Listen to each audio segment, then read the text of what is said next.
हरिओम. आज मंगळवार 12 ऑगस्ट 2025, अंगारकी संकष्ट चतुर्थी. सद्गुरू ब्रह्मचैतन्य गोंदवलेकर महाराज आज आपल्याला प्रवचनातून सांगणार आहेत की शांती परमात्म स्मरणाने मिळते.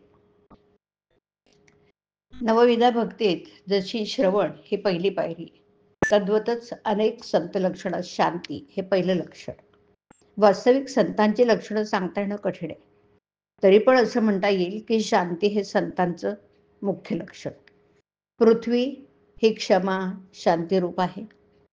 त्याचप्रमाणे संत शांती ढळायला बाहेरची परिस्थिती कारण नसून अंतःस्थिती हीच कारण आहे. जिथे स्वार्थ तिथे अशांती. भगवंताहून मी निराळा अशी जिथे द्वैत भावना तिथे खरी शांती नाही. अनन्यतेने शांती प्राप्त होते आणि तीच परमार्थाचा पाया आहे. बरं, पैसा आणि लौकिक ही अशाश्वत आहेत, त्यांच्यात चित्त ठेवल्याने अशांतीच येणार. शांती बिघडायला दोन कारण आहेत.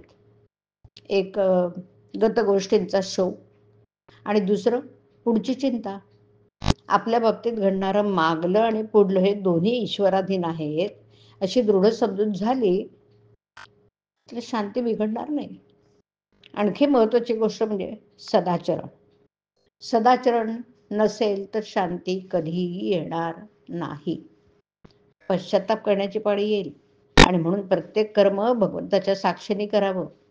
भगवंताला साक्ष ठेवून कर्म केलं तर हातून दुष्कर्म होणारच नाही. सदाचरण हा परमार्थाचा पाया आहे. आपली शांती परिस्थितीवर अवलंबून नसावी.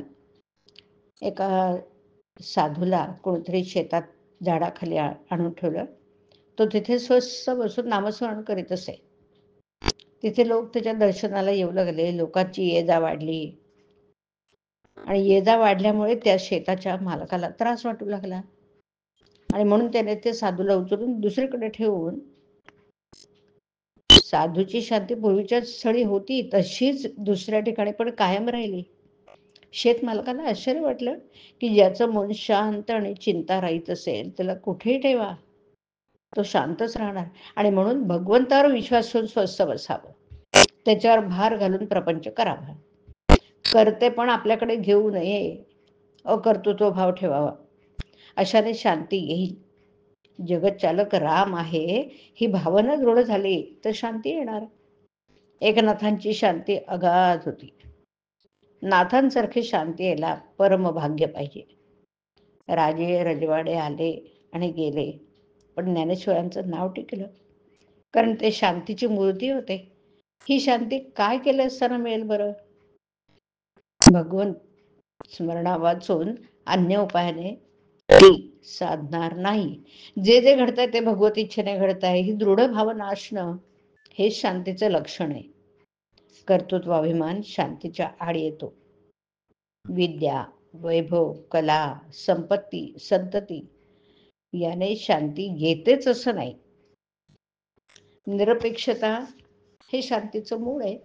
मनाविरुद्ध गोष्ट घडल्यानंतर लगेच भगवंताची आठवण करावी, म्हणजे आपोआप शांती येईल.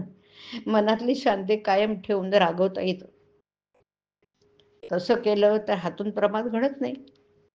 शांती परमात्मा स्मरणाने मिळते. ते स्मरण अखंड ठेवावं आणि खुशाल प्रपंच करावा.